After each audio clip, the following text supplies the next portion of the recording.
This dog was tutoring the girl with her homework. When the girl asked what 6 divided by 2 was,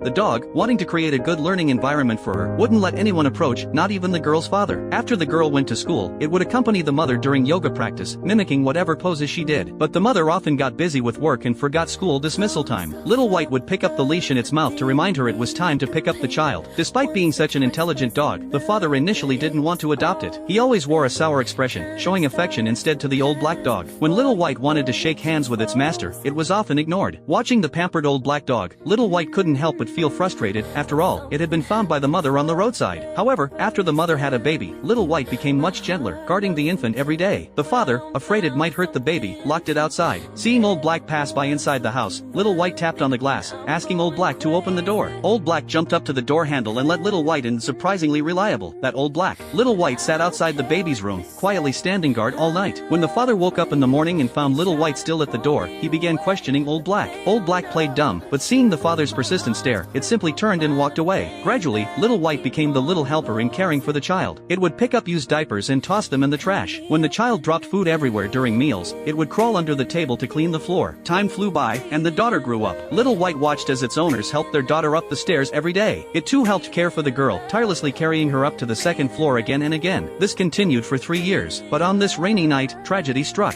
Little White kept scratching at the door trying to wake its owners, then urgently led them to the girl's bedroom. They discovered the girl was ill. Thanks to Little White's timely discovery, the girl was rushed to the hospital. After returning home, Little White stayed by the girl's side every moment. But one day, when the family of 3 prepared for a long trip, Little White tried to make them stay but was ignored by the father. They never imagined that because they didn't bring Little White, their daughter would nearly die in the forest. Watching the family about to depart, Little White tried to stop them from leaving but was forcibly taken back by the nanny. To prevent it from sneaking out, she locked it in a cage. But the nanny had no idea that Little White had a powerful ally. While the nanny was sleeping, Old Black directly helped Little White escape. Worried sick about its family, Little White rushed out the door and plunged into the unfamiliar city. Following the lingering scent of its owners, it arrived at a gas station, the very place where the father had briefly stopped during the day. The clever Little White hitched a ride and officially began its journey to find its owners. Little White quickly left when the man stopped his car. It then came to a bustling market and heard passers-by mention the resort its owners had talked about. Taking advantage of the driver's distraction, it immediately snuck onto the vehicle without a ticket. While Little White was racing toward its owners, the girl, accustomed to Little White's companionship, was constantly missing it too. To cheer up her daughter, the mother took her to play with other children. Unfortunately, the daughter was bullied by the other kids. The isolated girl felt very sad and missed Little White even more. The girl then discovered a suspension bridge. Driven by curiosity, she climbed through the wire fence alone and walked toward the forest on the other side of the bridge. The girl had no idea what terrible ordeal awaited her. In the deathly silent forest, the girl became increasingly frightened and soon got lost. She helplessly called for her parents but received no response. In the dark, terrifying forest, danger lurked everywhere. The girl lost her footing and fell, instantly getting a wound on her leg. Now she couldn't walk even if she wanted to. The girl could only cry helplessly. Suddenly, she heard a strange sound behind her. The girl timidly turned around and instantly broke into a smile. Little White had found her. No matter how far apart they were, Little White could always find its beloved young owner. The girl hugged Little White tightly. In that moment, she was no longer afraid. Meanwhile, the mother discovered her daughter was missing. They immediately sought help from the police, but searching for someone in such a vast forest would be extremely difficult. Worse still, a storm was approaching. The forest would become even more humid and stifling, potentially fatal for the girl with asthma. The couple was beside themselves with worry. The father could only search on his own. In the forest, the injured girl, accompanied by Little White, began slowly moving forward. With heavy rain approaching, they could only hide in a cave. The weakened girl collapsed from exhaustion. Little White's eyes were full of worry. It snuggled beside its young owner, using its body to warm her. After some time, the rain stopped and the girl gradually regained consciousness. They had to continue forward. But in the stifling forest, the girl's breathing became labored and her vision began to blur. She completely failed to notice the trap ahead. Fortunately, the alert Little White spotted it in time, pushing the girl aside with all its strength to prevent further injury. But without medication, the girl's condition was deteriorating. If they didn't leave the forest soon, her life would be in grave danger. They hadn't gone far when their path was blocked by a towering tree. The girl tried to climb over, but her weak body couldn't manage it. Little White could only watch anxiously. The exhausted girl sat on the ground, eyes full of despair. Unable to bear seeing the girl suffer, Little White rallied its spirits and ran ahead quickly. It reached one end of the tree and discovered a steep cliff below, impossible for the girl to cross. It went to the other end of the tree and found only dense, sturdy trees, also impassable for humans. Dejected, Little White returned to the girl's side, also beginning to worry. Want to know what happens next? Follow me, and I'll share the rest of the story soon.